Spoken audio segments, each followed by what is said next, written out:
السلام علیکم ناظرین، پروگرام خلیج ٹائم کے ساتھ طارق اقبال سرزمین کویت سے حاضر ہے۔ وہ شمع اجالا جس نے کیا 40 برس تک غاروں میں، ایک روز جھلکنے والی تھی سب دنیا کے درباروں میں۔ ناظرین، ماہ سیام کے حوالے سے ہم سب سے پہلے آپ کی خدمت میں ہدیہ نعت پیش کریں گے، اور جناب زاہد شمسی صاحب جو بہت معروف شخصیت ہیں، محقق ہیں، شاعر ہیں، اسکالر ہیں، اور صدر آرٹ اینڈ لائف سوسائٹی بھی ہیں، انہوں نے اپنے نعت مبارکہ میں کیا کہا، آئیے دیکھتے ہیں۔ بسم اللہ الرحمن الرحیم۔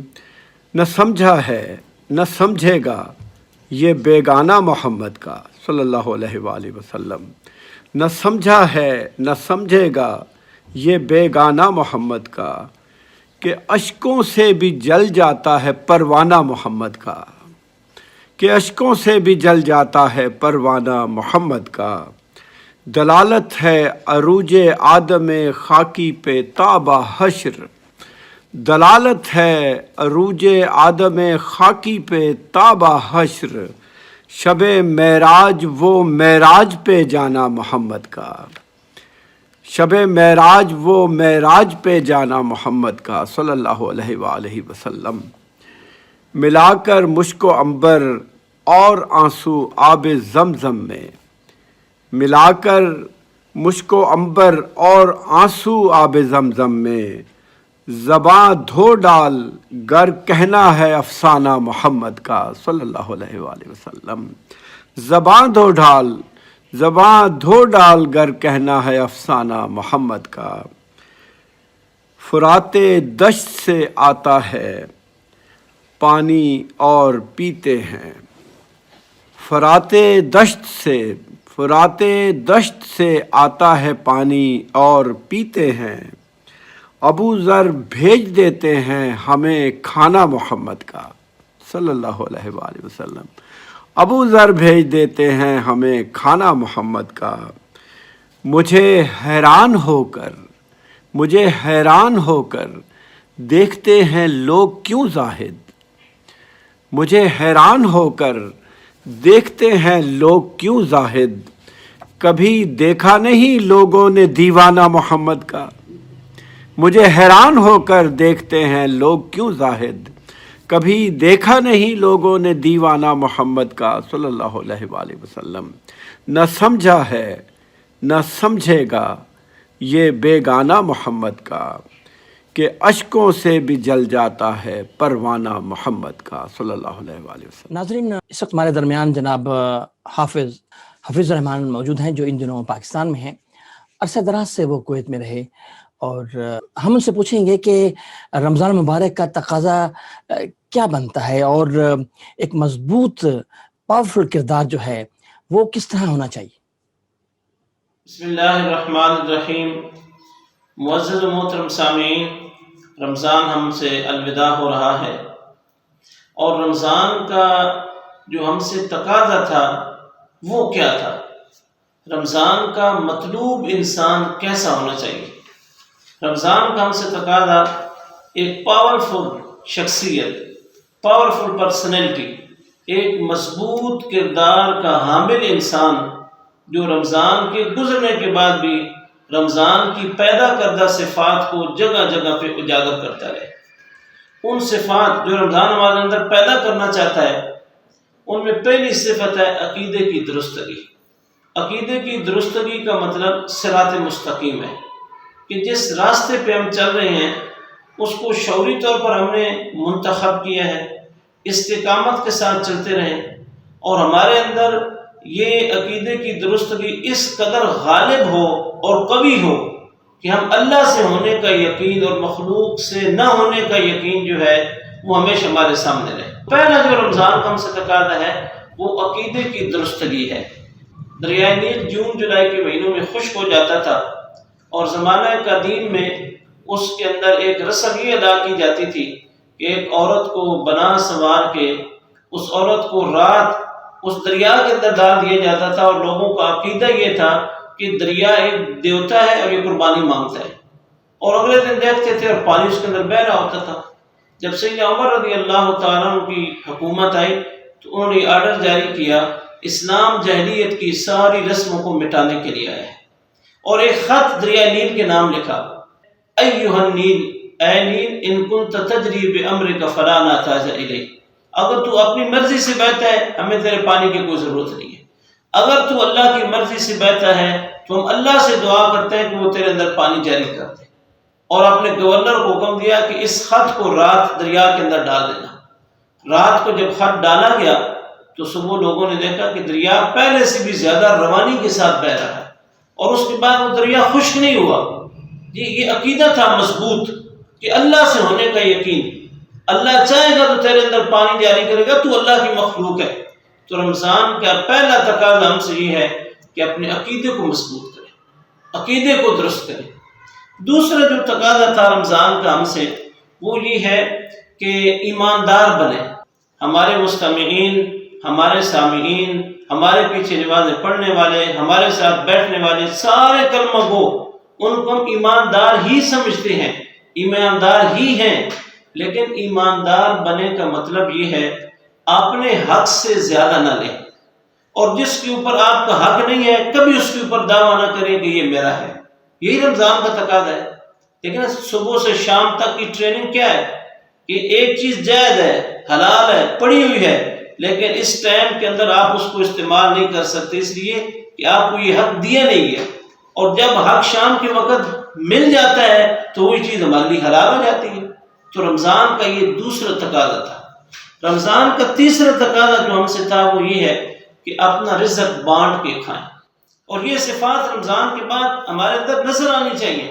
موسیٰ علیہ السلام کا گزر ہوا ایک بستی سے، وہاں انہوں نے دیکھا کہ لوگوں کے مکان کچے ہیں، اور لوگ جو ہے نا بڑے کمزور ہیں، جیسے بھوکے انسان ہوتے ہیں، کپڑے بھی میلے کچیلے ہیں، جیسے انتہائی غربت کی زندگی گزار رہے ہیں۔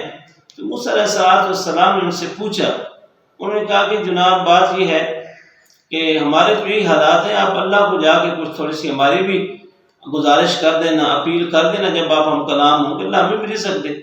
موسیٰ علیہ السلام جب اللہ سے ہم کلام ہوئے تو اس بستی کا ذکر کیا۔ اللہ تعالیٰ نے کہا بات یہ ہے کہ ان کا رزق میں نے تھوڑا سا رکھا ہے، وقت دنیا کے اندر ان کے پاس رہنے کا زیادہ ہے، لہٰذا میں چاہتا ہوں کہ ان کا رزق تھوڑا تھوڑا کر کے دوں تاکہ وہ دنیا کا جو ٹائم پیریڈ ہے وہ پورا کر لیں۔ موسیٰ علیہ السلام واپس آئے، بستی کے لوگوں کو بتایا کہ یہ معاملہ ہے تمہارا اللہ کے ہاں۔ بستی کے لوگوں نے کہا اللہ کے نبی اپنے رب کو کہیں ہمارا وہ تھوڑا رزق نہ ایک دفعہ ہمیں دے دے، کم از کم کچھ دن تم رج کے کھا لیں، پیٹ بھر کے کھا لیں۔ موسیٰ علیہ السلام جب دوبارہ ہم کلام ہوئے تو انہوں نے دوبارہ اپنے رب کے حضور اپنی قوم کی جو ہے التجا پیش کی۔ التجا پیش کرنے کے بعد موسیٰ علیہ السلام کی نکل گئے، دوسرے راستے سے چلے گئے ہوں گے۔ ایک لمبے عرصے کے بعد موسیٰ علیہ السلام کا گزر اسی بستی سے ہوا، تو موسیٰ علیہ السلام کا خیال یہ تھا کہ وہ مر مٹ گئے ہوں گے، تھوڑا سا رزق ان کو ملا تھا، اس کے بعد ان کا رزق تھا نہیں۔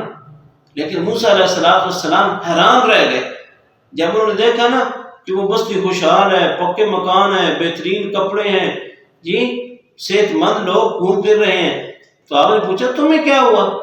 انہوں نے کہا اللہ کے نبی وہ اللہ نے جو تھوڑا رزق ہمارے لیے رکھا ہوا تھا وہ اللہ نے ہمیں اکٹھا دیا، ہم نے اس اکٹھے رزق کو اللہ کے راستے میں لگا دیا، اللہ کی مخلوق کے لیے لگا دیا، جی، اور اللہ نے ہمیں اس سے کئی گنا زیادہ دے دیا۔ رمضان ہمیں یہی کہتا ہے کہ اپنا رزق بانٹ کے کھائیں۔ ہم ان تین صفات کو اپنے اندر پیدا کر لیں اور رمضان کے بعد والی زندگی میں انہی کو اپلائی کریں، انہی کو سامنے رکھیں، انہی کو لے کے آگے چلتے رہیں۔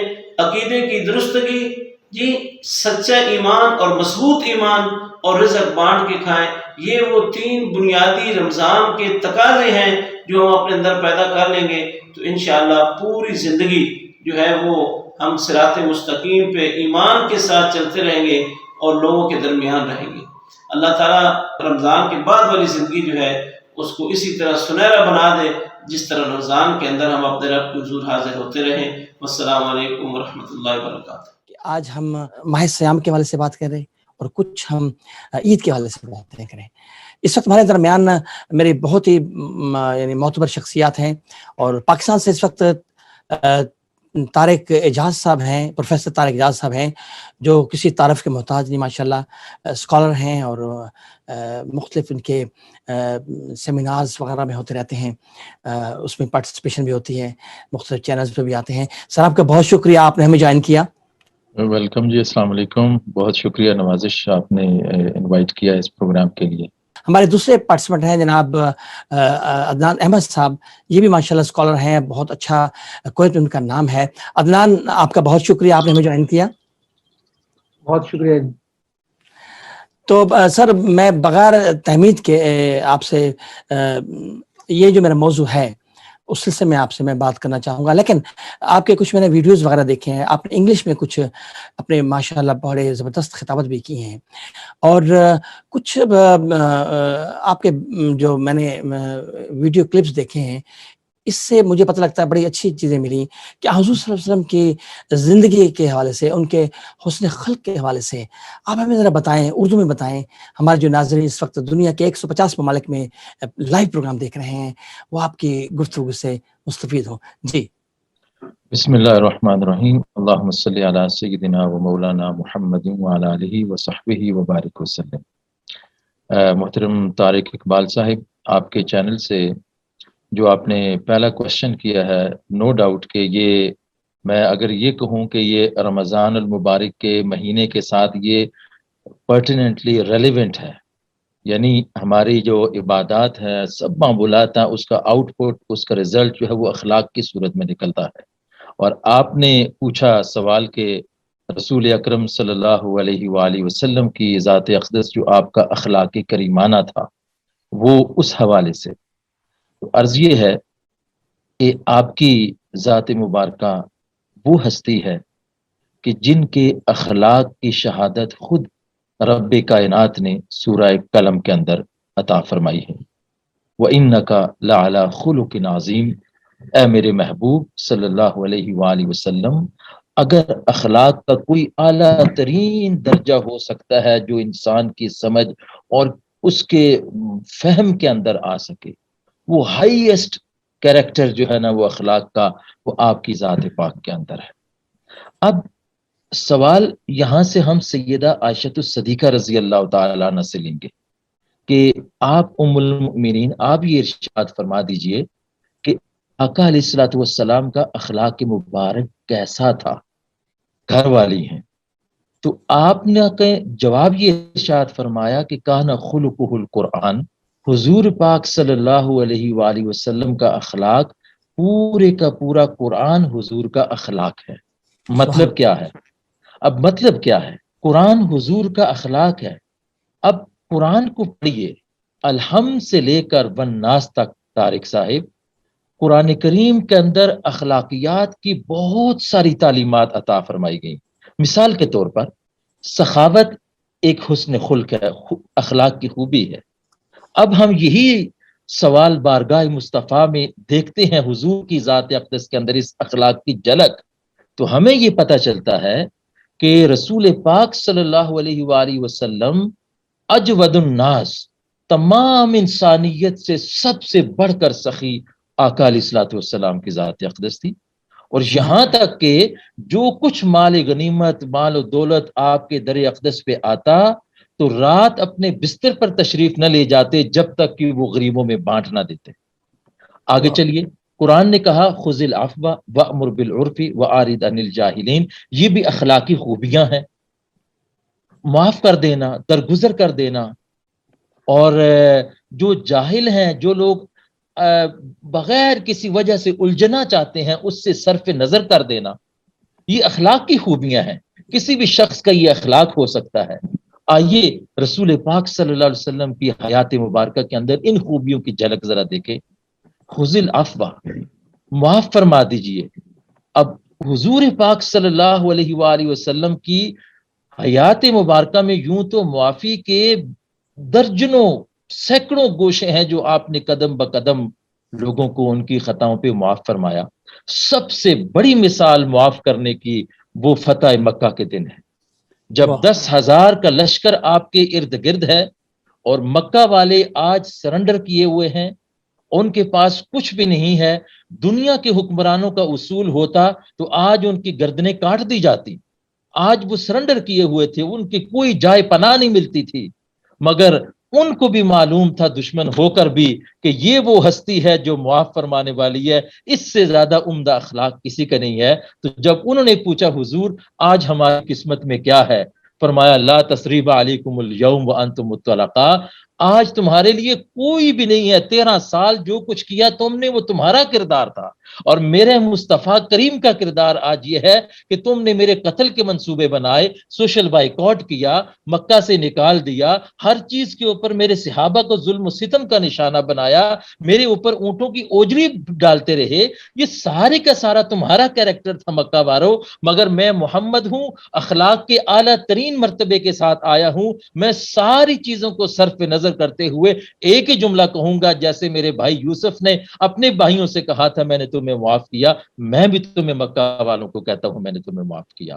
تو آقا علیہ الصلوۃ والسلام کے اخلاق حسنہ, وہ قرآن جو ہے وہ جو انسان پڑھتا ہے اور اس کو پریکٹیکلی ڈیمونسٹریشن اس کی اگر دیکھنا چاہے طارق صاحب, تو وہ آپ کو نظر آتی ہے براہ راست حیات مصطفیٰ صلی اللہ علیہ وآلہ وسلم. واہ واہ زبردست ماشاء اللہ. اچھا اب طارق اعجاز صاحب, بہت اچھی بات ہے, اور ماشاءاللہ اسی یہ سوال میں نے اس لیے کیا تھا کیونکہ میں نے آپ کے یوٹیوب پہ ایک زبردست آپ کا کلپ دیکھا تھا. اب ماہ صیام میں ہم نے کوشش کی کہ اپنے اعمال, اپنے کردار کو بہتر بنائیں, اپنی خامیوں کو درست کریں, اپنا تزکیہ نفس کریں. اب یہ بتائیں کہ کیا ہمیں ماہ رمضان گزرنے کے بعد اس کا افسوس کرنا چاہیے؟ دیکھیے, جو بندہ مومن ہے, جب بھی ایون بندہ مومن کیا دنیا دار کسی کو بھی دیکھ لیں, اگر اس کے پاس کوئی چیزیں سٹیٹس ہے, عہدہ ہے, جب تک اس کے پاس وہ رہتا ہے وہ خوش ہوتا ہے, وہ چھن جاتا ہے تو اس کو افسوس ہوتا ہے. ایمان کی کیفیات یہی ہیں. رمضان المبارک کا پورا مہینہ ایک طرح سے ہمارے لیے ایک اسپرچول ریفریشمنٹ کا کورس ہے. وہ چیزیں جو سال کے 11 مہینے ہم بھول چکے تھے, کونوں میں پڑی رہ گئیں, گھر کے کونے میں رہ گئیں, بازار میں وہ یاد نہ رہی, ہمارے دوسروں لوگوں سے معاملات کرتے وہ بھول گئی تھیں, وہ ساری کی ساری چیزیں ریمائنڈ ہو کر انسان کے کریکٹر کے اندر پھر سے ریفریش ہو جاتی ہیں. گویا کہنے کا مقصد یہ ہے کہ وہ ساری کی ساری انسان کے اخلاق کی وہ جو ساری خوبیاں ہیں, وہ جو ارد گرد میں رہ گئی تھیں دنیا کے مفادات کی وجہ سے, لالچ کی وجہ سے, دھوکہ دہی کی وجہ سے, دنیا داری کی وجہ سے 100 مسئلے ہو سکتے ہیں, وہ گم شدہ میراث تھی جو رمضان المبارک کے اندر ہم نے اخلاقیات کا وہ پیکج عبادات کے ذریعے سے اللہ کے حضور میں پھر قربتیں حاصل کرنے کے ذریعے سے, جو ہم نماز تہجد کے لیے اٹھتے ہیں, سارا دن عبادت میں رہتے ہیں, پھر ہم جو ہے وہ صلاۃ اوابین پڑھتے ہیں, صلاۃ التراویح پڑھتے ہیں, اس طرح سے گویا 24 گھنٹے کا جو ہمارا ٹائم ہے وہ اللہ کی عبادت کے اندر اس طرح سے گزرتا ہے. وہ ہماری چھوٹی ہوئی ہماری میراث جو ہماری اخلاق کی تھی, ہماری روحانیت تھی, ہمارے لیے جو ہے وہ جو زندگی کی جو ضروری روحانی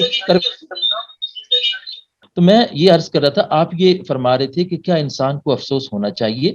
میں یہ عرض کر رہا تھا کہ جب انسان ایک اتنی دولت اکٹھی کر لے, وہ دولت رمضان المبارک میں اخلاق کی ہے, عبادات کی ہے, قربت الہی کی ہے, معرفت الہی کی ہے, اللہ کے حضور میں رونے دھونے کی ہے, لوگوں کے ساتھ حسن معاملات کی ہے, سخاوت کی یہ خوبیاں ہیں جو انسان رمضان میں آپ دیکھیں کس قدر سخاوت کا جو ہے وہ مظاہرہ کرتے ہیں. یہ سب کی سب چیزیں جب چیزیں انسان کے پاس آ جائیں تو یہ لازمی بات ہے جب رمضان کے بعد یہ مہینہ گزر جائے گا, اگر یہ زندگی سے پھر سے خالی ہو جائیں تو بندہ مومن کو افسوس ہوگا. اب وہ کوشش یہ کرے گا کہ ان کو ریٹین کر سکے, اپنی لائف کے اندر کنٹینیو کر سکے. اب اس کا سلوشن کیا ہے؟ سلوشن ویری سمپل ہے طارق صاحب, اور وہ سمپل اس طرح سے ہے. دیکھیں مثال کے طور پر جب ہمیں پیاس لگتی ہے تو ہم پانی پی لیتے ہیں, لیکن وہ پانی کا ایک گلاس آپ پورا ہفتہ اس کے اوپر گزارا نہیں کرتے. آپ کو بھوک لگتی ہے, آپ ایک وقت کھانا کھاتے ہیں, آپ سیر ہو جاتے ہیں, آپ کی جسمانی جو خواہشات ہیں وہ پوری ہوتی چلی جاتی ہیں, اور پھر کچھ وقت گزرتا ہے تو پھر آپ کو بھوک تڑپاتی ہے, پھر آپ دوبارہ کھانے کی طرف جاتے ہیں. دنیا میں ایسا پانی نہیں ہے, ایسا کھانا نہیں ہے جو زندگی میں ایک دفعہ کھا لیا اور زندگی بھر کے لیے اس کے لیے وہ کافی ہو. ہمیشہ ضرورت پڑتی ہے. رمضان المبارک کے اندر جو نیکیاں ہم نے کی ہیں, اب ان کو دوبارہ اپنے بحال رکھنے کے لیے، انسان کے اسی اخلاقی کیریکٹر کو بحال رکھنے کے لیے، جس طرح سے بھوک لگنے پر جو ہے وہ کھانا کھایا جاتا ہے، پیاس لگنے پر پانی پانی پیا جاتا ہے، اسی طرح سے رمضان المبارک کے بعد انسان اپنی ایکٹیویٹیز کو دیکھے، اپنے شیڈیول کے دیکھے، وہ چیزیں اگر زندگی سے زائل ہونے لگی ہیں، اگر سخاوت ختم ہو رہی ہے، عبادت سے انسان منہ چھڑانے لگا ہے، نافرمانی کی جھلک آنے لگی ہے، اللہ کی قربت سے دوری ہونے لگی ہے، تو پھر کیا کرنا پڑے گا؟ یہ اس کا مطلب یہ ہے کہ روح اب پیاسی ہو رہی ہے، اب اسے بھی کسی چیز کی ضرورت ہے، تو بڑھ کر پھر پلٹ کر اسی عبادت کے انہی نغموں کی طرف آنا ہوگا جو رمضان المبارک کی ان مبارک ساعتوں کے اندر نصیب ہوئیں۔ پھر ہمیں سخاوت کا وہی مظاہرہ اپنے پڑوسیوں کے ساتھ، اپنے رشتہ داروں کے ساتھ جس طرح سے رمضان المبارک میں کرتے ہیں، پھر سے ہمیں دوبارہ کرنا ہوگا۔ جس طرح سے جسم کی صحت کا انحصار پانی اور خوراک کے اوپر ہے، روح کی غذا اور اس کی روحانی غذا کا سبب اور اس کا بھی انحصار جو ہے وہ سراسر انہی عبادات کے اوپر ہے۔ مسلسل ان کو زندگی میں جاری رکھنے سے انشاءاللہ تعالی وہ جو اسپرچل گروتھ ہے وہ اپنی جگہ پہ مینٹین بھی رہے گی، وہ انشاءاللہ تعالی اللہ کے فضل و کرم اور اس کی توفیق کے خاص سے وہ بڑھتی بھی چلی جائے گی۔ بہت اچھے، ماشاءاللہ آپ نے بہت اچھی بات بتائی۔ اچھا سر، اب چونکہ آپ بتائیں عید کی آمد ہے، کل یا پرسوں عید ہو جائے گی، اب وہ کیا طریقہ کار ہے، وہ سنت مصطفی کیا ہے کہ اس کی روشنی میں ہم عید کو منائیں؟ دیکھیے، ایک تو چیز جو ہے وہ بڑی امپورٹنٹ ہے۔ جی جی ہمارے رسول پاک صلی اللہ علیہ وآلہ وسلم اس قدر رحمت للعالمین تھے کہ میرے آقا نے زندگی کے کسی بھی لمحے پر غریبوں کو، یتیموں کو، بے سہاروں کو نہیں چھوڑا۔ ایک تو یہ ارشاد فرمایا صدقہ فطر کی شکل میں کہ بھئی آپ عید آنے سے پہلے صدقہ فطر آپ ادا کر لیں، اور یہ آپ کی طرف سے رمضان کے اندر ہونے والی کوتاہیوں کا ایک طرح سے کفارہ ہو جائے گا، جی جی اور یہ جائے گا ان لوگوں کی طرف جو زندگی کے اندر، جن کو ہم ہیو ناٹس کہتے ہیں، جو مجبور ہیں، جو مقہور ہیں، جن کے پاس کچھ بھی نہیں ہے۔ تو ایک تو حضور پاک صلی اللہ علیہ وسلم کی سنت مطیبہ یہ ہوئی کہ اپنے ارد گرد، اپنے رشتہ داری برادری میں، اپنے علاقے میں جہاں جہاں بھی ایسے لوگ جن کا کوئی نہیں ہے سوسائٹی کے اندر، جن کے سر کے اوپر جو ہے وہ دست شفقت رکھنے والا نہیں ہے، آج وہ بچے، وہ اولاد، وہ بچے، وہ بچیاں جن کے ماں باپ سر پہ سلامت ہیں، وہ تو عید کی خوشیاں جو ہے وہ اپنے ماں باپ کے سنگ بنانے کے لیے تیار ہیں۔ کیا ہوگا ان لوگوں کا جن کے سر کے اوپر آج نہ باپ ہے نہ ماں ہے، یا دونوں میں سے ایک نہیں ہے؟ اب ان کا سہارا کون ہوگا؟ رسول پاک صلی اللہ علیہ وآلہ وسلم مدینہ طیبہ سے عیدگاہ کی طرف تشریف لے کے جا رہے ہیں، راستے میں ایک یتیم بچے کو دیکھا تو اس کا کوئی بھی نہیں تھا، اور لوگ اپنے اپنے والدین کے ساتھ جا رہے تھے۔ میرے آقا نے اس کو ہاتھ سے پکڑا اور فرمایا جس کا کوئی نہیں ہے اس دنیا میں، اس کا سہارا محمد مصطفیٰ ہے۔ تو اس دن کے لیے جو خاص میسج ہے امت مسلمہ کے لیے، سراپا اخلاق اور مرکہ بن کر جس طرح انسان اپنی اولاد کے ساتھ محبت کا اظہار کرتا ہے، اپنے ارد گرد میں لوگوں کے ساتھ، وہ بچے جو چھوٹے ہیں یا بڑے ہیں، جو یتیم ہیں، جو مجبور ہیں، آج جن کو پیار کی نظر سے دیکھنے والا نہیں ہے کوئی، آج جن کو پیار کے دو بول بولنے والا کوئی نہیں ہے، آج جو ترسی ہوئی اداس نظروں کے ساتھ جو ہے وہ دیکھ رہے ہوں گے، دل کی نگاہوں سے وہ آواز دے رہے ہوں گے کہ آج کاش میرا بھی والد ہوتا، میری بھی والدہ ہوتی، مجھے بھی وہ محبت فطری نصیب ہوتی۔ تو ایک سنت تو یہ ہے کہ ان لوگوں کو جو اگنورڈ ہیں سوسائٹی کے اندر، ان کے ساتھ بھی ایکول اپنی اولاد کی شفقت اور محبت کا احترام کیا جائے۔ اور دوسرا اس کے ساتھ ساتھ یہ عید کا موقع مسرت کا ہے، خوشی کا ہے، جہاں جہاں بھی اس موقع کے اوپر جو ہے وہ عید کی خوشیاں جو ہے وہ جہاں اللہ کے حضور میں شکرانہ ادا کیا جاتا ہے، اس کے ساتھ ساتھ اپنے وہ تمام عزیز و اقارب، رشتہ دار جن کے ساتھ زندگی میں کوئی کمی بیشی رنجش ہو گئی ہے، ان کو جو ہے وہ منانے کے لیے ان کے گھر جایا جائے، ان کو خوشی میں شریک کیا جائے، ان کو سے دعائیں لی جائیں، عفو درگزر کا بڑا اعلیٰ پن کا مظاہرہ کرنے کی کوشش کی جائے، اور یہ اس طرح سے زندگی گزاری جائے۔ اور ایک خاص چیز جو اگلی جو چیز جو خاص ترین ہے محمود صاحب، جس کو ہمیں اگنور نہیں کرنا چاہیے، دو تو مخلوق کی طرف اور ایک خالق کائنات کی طرف نسبت تشکر جو ہے وہ ادا کرنا چاہیے کہ میرے مولا تو نے مجھے کتنا کریم ہے، تو مجھے زندگی کی ساری نعمتیں عطا فرمائی، میرے مالک تو نے مجھے اولاد اس سے عطا فرمائی، صحت عطا فرمائی، مال و دولت سے نوازا، مجھے رمضان المبارک کے مہینے میں تو نے اپنی عبادت کے لیے اپنی توفیق سے اٹھایا، مجھے روزے رکھنے کی سعادت نصیب فرمائی، اپنے حضور میں سجدہ کرنے کی توفیق نصیب فرمائی ہے میرا مولا، تو نے جو میرے اوپر پورا مہینہ اپنی کرم نوازیوں کی بارشوں کی انتہا کر دی ہے، اس لمحے پر اپنے مالک قدوس کے حضور سچا سجدہ شکر اجال ادا بجا لانا بھی یہ جو ہے وہ انسان کے فرائض میں سے اور رسول پاک صلی اللہ علیہ وسلم کی سنت مبارکہ سے ہے کہ جس طرح سے آقا علیہ الصلوۃ والسلام نے ادا کروایا۔ بہت شکریہ سر، آپ نے ہمیں ٹائم دیا۔ طارق اعجاز صاحب، آپ سے کچھ اور بھی ہم انشاءاللہ رابطے میں رہیں گے، یہ سلسلہ انشاءاللہ تھمے گا نہیں، کچھ اور چیزیں انشاءاللہ ہم آپ سے اس لیے بھی پوچھا کریں گے کہ چونکہ اب ٹائم کی نوعیت ہے، پھر آپ نے ظاہر تراویح اس کا اہتمام بھی آپ لوگ کرتے ہیں۔ آپ کا بہت شکریہ، میں آپ کا نیاز مند ہوں اور انشاءاللہ آپ ہمارے رابطے میں رہیں گے۔ شکریہ جناب۔ انشاءاللہ بہت بہت شکریہ ونس اگین، بہت شکریہ خلیج ٹائم کا کہ آپ کی توسط سے جو ہے وہ یہ پیغام خیر کا، نیکی کا اور کار خیر کا دنیا کے کونے کونے میں پہنچانے کا موقع فراہم کیا۔ اللہ حافظ۔ اللہ حافظ، شکریہ۔ سجدہ عشق ہو تو عبادت میں مزہ آتا ہے، خالص سجدوں میں تو دنیا ہی بسا کرتی ہے۔ لوگ کہتے ہیں کہ بس فرض ادا کرنا ہے، ایسا لگتا ہے کہ کوئی قرض لیا ہو رب سے۔ اس وقت ہمارے درمیان ہمارے دوسرے مقرر علامہ عدنان احمد صاحب موجود ہیں۔ عدنان صاحب بہت اچھی باتیں کی، ہمارے ابھی جو معروف اسکالر صاحب تھے، دین کی باتیں تھیں، حضور صلی اللہ علیہ وسلم کے بارے میں بھی انہوں نے باتیں کی۔ اچھا عدنان، آپ ہمیں یہ بتائیں، آپ کو کویت میں کتنا عرصہ ہو گیا ہے آپ یہاں پہ ماشاءاللہ موجود ہیں؟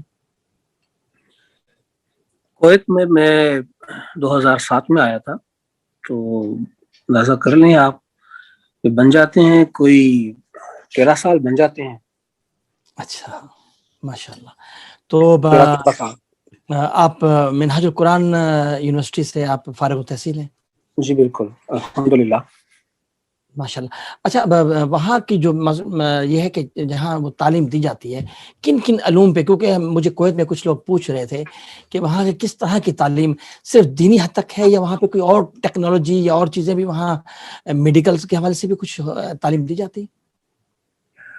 منہاج یونیورسٹی یہ حضور شیخ الاسلام نے، پروفیسر ڈاکٹر محمد طاہر القادری، انہوں نے یہ ایک گلشن بسایا ہے منہاج القرآن یونیورسٹی کے نام سے۔ اس یونیورسٹی کو بنیادی طور پر علوم عصری اور علوم دینی دونوں حوالے سے اس میں تعلیم دی جاتی ہے۔ ماشاءاللہ۔ منہاج یونیورسٹی کے جو اسٹوڈنٹ ہوتے ہیں ان کا جو نصاب ہے، اس نصاب میں عام کالجز اور یونیورسٹی کے جو سلیبس ہے اسے بھی شامل کیا جاتا ہے، اور علوم دینیہ کے جو دروس ہیں، جو کتب ہیں، ان کو بھی شامل کیا جاتا ہے، ایک ساتھ ان کو پڑھایا جاتا ہے۔ شروع میں منہاج یونیورسٹی کے صرف کالج آف شریعہ تھا جس کے اندر طلباء دینی تعلیم اور BA اور FA وغیرہ کیا کرتے تھے۔ اب اس کے بعد انہوں نے اس کے پارٹس بنا دیے ہیں، ڈپارٹمنٹس ہو گئے ہیں۔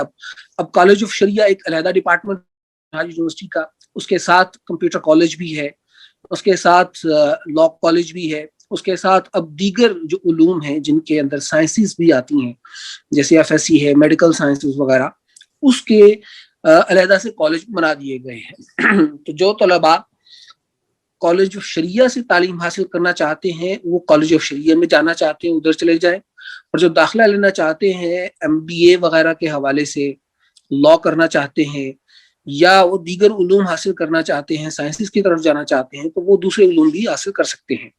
اور اب تو ہماری منہاج یونیورسٹی چارٹر بھی ہو چکی ہے، اور یہ یونیورسٹی اب نہ صرف ہماری جو ڈگری ہے وہ تو شروع سے ہی MA کے MA کے برابر تھی، MA عربی کا، میں اسلامیات کے، لیکن چارٹر ہو جانے کے بعد اب یہ ڈگری خود ایشو کرتی ہے۔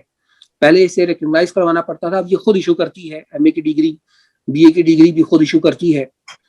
پہلے پنجاب یونیورسٹی کے تھرو ایگزام دلوایا کرتے تھے، اب منہاج یونیورسٹی کے انڈر ہی بھی ایک ایگزام ہو جایا کرتے ہیں. اچھا زبردست. الحمدللہ رب العزت نے منہاج یونیورسٹی کو یہ کامیابیاں اور یہ سعادتیں عطا فرمائی ہیں, اور اللہ کا شکر ہے کہ ہم سے تعلیم حاصل کریں. جی زبردست. اچھا عدنان احمد صاحب, ابھی میری علامہ صاحب سے کافی تفصیلی بات ہوئی تھی جب وہ رمضان مبارک کے حوالے سے باتیں کر رہے تھے, اور پھر عید کے حوالے سے انہوں نے بڑی اچھی باتیں کی.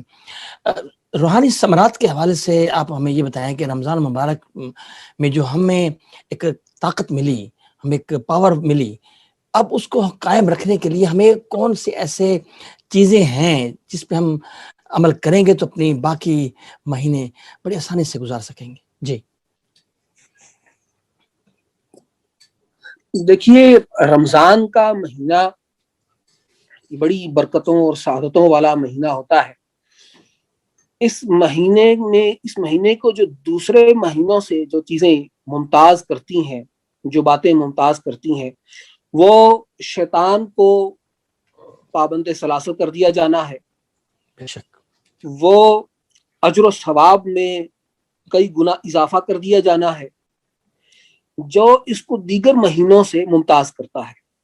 جب رمضان گزر جاتا ہے تو ظاہر ہے پھر شیطان دوبارہ آزاد ہو گیا, اور پھر جو معمول کے ثواب و اجر و ثواب ہے وہ بھی اپنی جگہ پہ واپس آ گئے.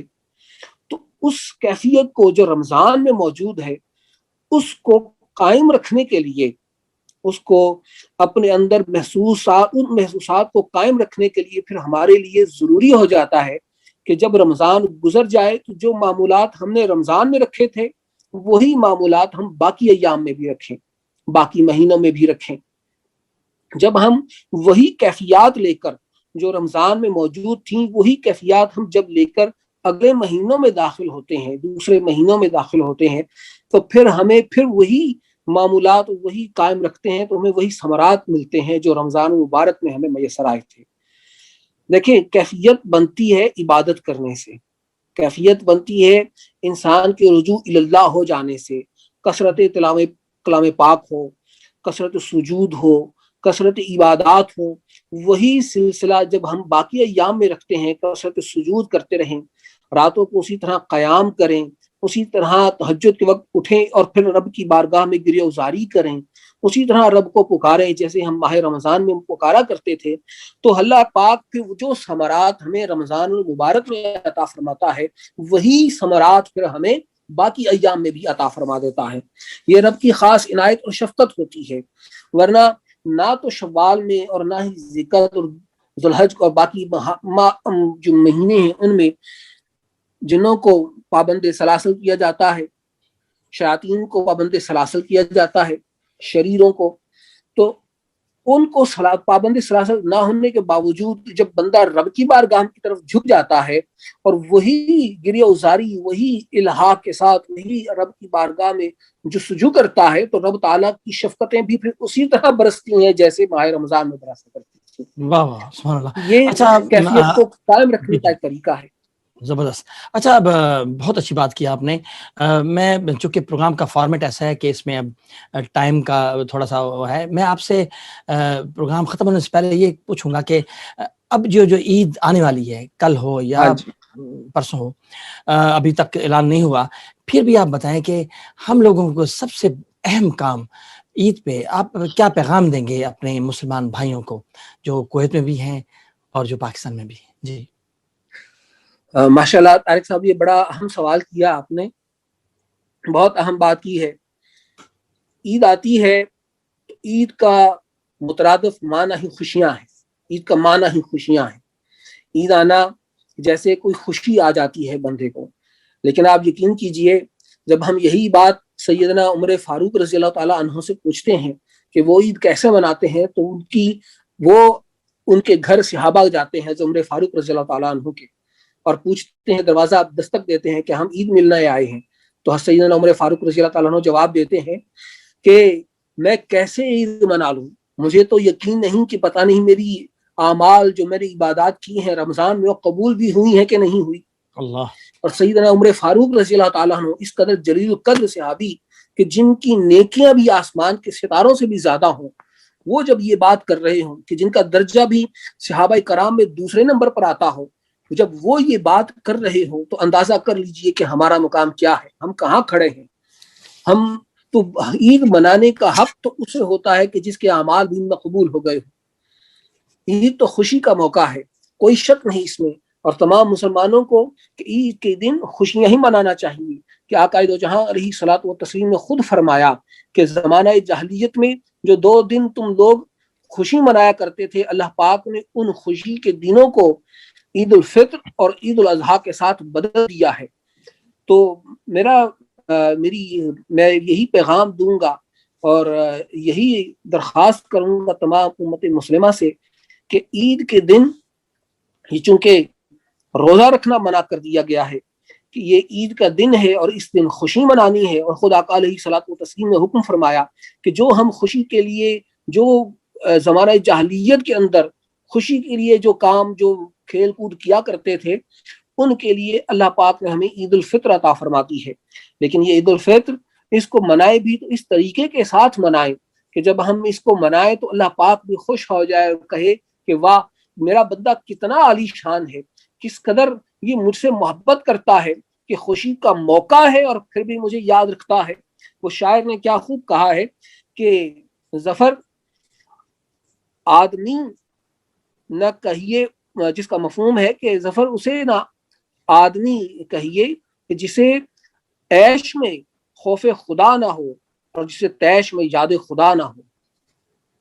جو عیش کرے خوش ہو جائے اور رب کا خوف بھول جائے، اور یہ یاد نہ ہو کہ رب بھی موجود ہے اور وہ بھی دیکھ رہا ہے۔ مطلب خوشی منائیں لیکن گناہ کے کام نہ کریں، خوشی تو منائیں لیکن اس طریقے سے کہ رب بھی خوش ہو جائے۔ خوشی منائیں تو لوگوں کو صدقہ و خیرات کریں، فطرانہ ادا کریں، رب کی بارگاہ میں جھک جائیں، اور آقا علیہ الصلوۃ والتسلیم کا یہ معمول مبارک تھا۔ میں آپ کو حضور کی سنت مطہرہ کی روشنی میں بتاتا ہوں کہ آقا علیہ الصلوۃ والتسلیم کیا فرمایا کرتے تھے، کیا عمل کیا کرتے تھے عید کے دن۔ آقا علیہ الصلوۃ والتسلیم جب عید کا دن آتا تو غسل فرماتے، سرکار غسل فرماتے، اور پھر جب دن نکل آتا، سورج چڑھ جاتا، تو آقا علیہ الصلوۃ والتسلیم نماز عید کے لیے تشریف لے جاتے، اور نماز عید کی طرف جانے سے پہلے سرکار میٹھا تناول فرمایا کرتے تھے۔ حضور کے زمانے اقدس میں کھجور تھی، تو آج کے دن ہم لوگ سوئیوں سے یہ سنت پوری کر لیا کرتے ہیں، تو وہ بھی سنت ہے، سوئیاں بھی کھا لیں، میٹھا کھا لیں، وہ بھی سنت پوری ہو جاتی ہے۔ تو سرکار عید کے لیے تشریف لے جاتی، اور جس رستے سے تشریف لے کے جایا کرتے تھے دوسرے رستے سے واپس تشریف لے کے آتے تھے، اسی رستے سے واپس نہیں آتے تھے۔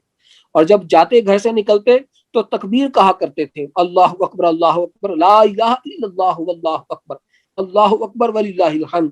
سرکار تکبیر فرماتے ہوئے جاتے، نماز ادا کرتے، نماز ادا کر لینے کے بعد آقا علیہ الصلوۃ والتسلیم پھر خطبہ ارشاد فرمایا کرتے۔ خطبہ اسی کے بعد جب دعا ہو جاتی تو سرکار دیکھا کرتے، تمام مسلمین سے مصافحہ کرتے، اور جب تک سارے چلے نہ جاتے حضور اپنی جگہ سے نہ اٹھتے، اپنی جگہ سے ہلتے نہیں تھے، وہیں کھڑے ہو کر سب سے پہلے سب سے مصافحہ فرماتے، پھر سرکار واپس تشریف لے کے آیا کرتے تھے۔